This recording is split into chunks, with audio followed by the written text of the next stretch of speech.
Chapter 3. The Lie of Our Imperfection. I remember when I was a little child. I was completely authentic. I never pretended to be what I am not. My tendency was to play, to explore, to be happy. My emotions ruled everything. I only wanted to do what I liked to do, and I tried to avoid what I didn't like. My attention was focused on what I was feeling, and I could perceive the emotions coming from other people. Some people I would run to because I trusted them. I wouldn't get close to others because I felt uncomfortable. I had many emotions that I couldn't explain because I didn't have words. I remember waking up, seeing my mother's face and feeling overwhelmed with a desire to grab her. I didn't know that this emotion was called love. It was completely natural to love. I felt the same way about my toys and about the cat and the dog, too. I could be naked and I didn't care what people thought. I used to be myself, whatever I was, because I didn't have knowledge. I didn't have a program in my head. Just as a dog doesn't know that it's a dog. I didn't know what I was, and I didn't care to know.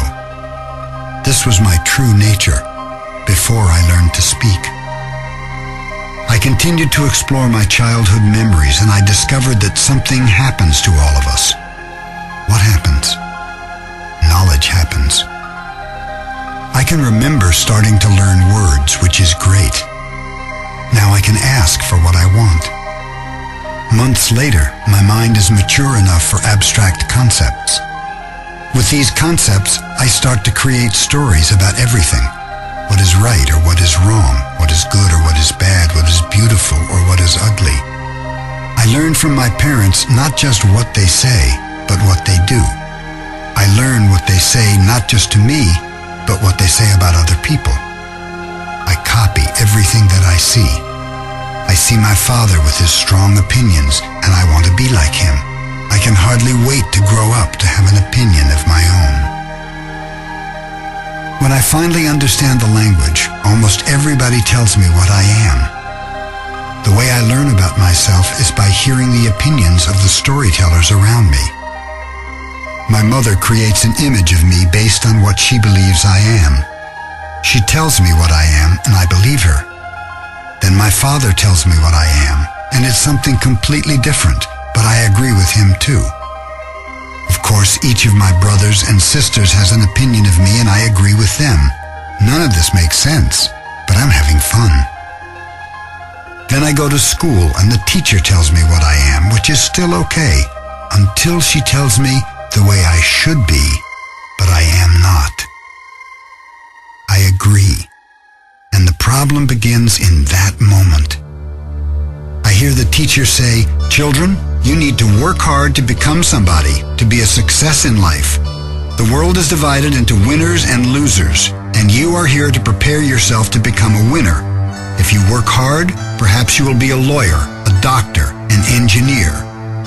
My teacher tells me stories about all the past presidents and what they did when they were children. All of the heroes are winners. I am a child. I'm innocent. I learn the concept of winner.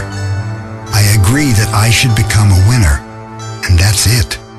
That agreement is stored in my memory.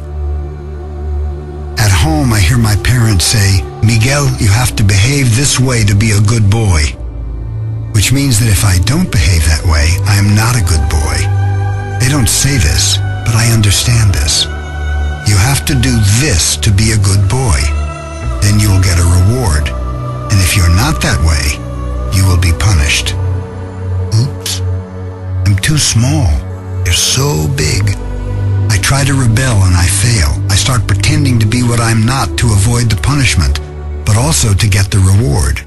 I have to be what they tell me to be because the reward only goes to good boys. Behind all of the messages I hear are the silent messages that are never said, but that I can understand. I'm not the way I should be. It is not okay to be me. If the message is, "Miguel, you have to work hard to become somebody," that means that right now I am nobody. In a child's mind, the silent message I understand is, I am not good enough. And not just that, I never will be good enough because I am not perfect. I agree. And in that moment, I start searching for perfection. This is the moment of my fall from heaven, when my faith in the lie begins to work its magic. Just like a miracle, the lie starts to take effect. I have to work hard to be good enough for my mother and father, good enough for my older brothers and sisters, good enough for my teachers. This is overwhelming, but it's not over yet. I turn on the television and I see more images of heroes striving for perfection. I see the way I should look, the way I should be, but I am not. That's how the image of perfection is introduced in my mind. This is when I stop being myself and start pretending to be what I am not. Behind all those messages I receive is something very subtle. I call it the lie of my imperfection.